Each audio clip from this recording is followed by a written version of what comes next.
Cooper, and I'll be talking to you today about how a spectroscope works. A spectroscope is an instrument that scientists use to see which wavelengths are associated with the elements that they're testing.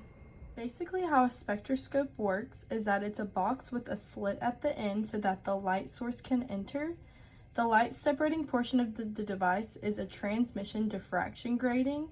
This is basically a mirror and a surface with a series of angled edges. The angle and spectrum of the incoming light determine how the rays bounce off the grating, separating them into individual observable wavelengths. These observable wavelengths are presented on a spectra, which is right here, where different lines will indicate different colors as points of high intensity.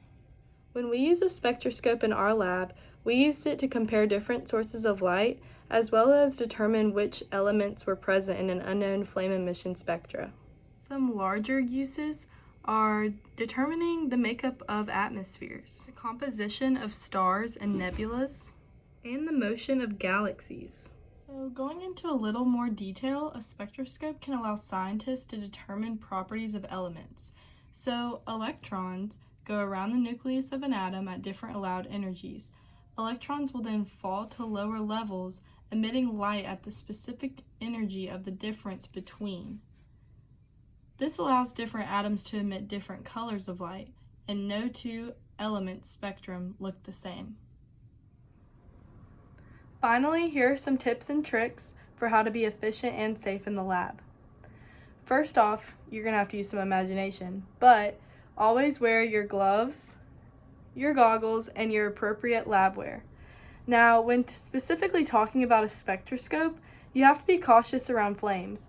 You don't want to damage any equipment or harm yourself if the spectroscope is brought too close to a light source.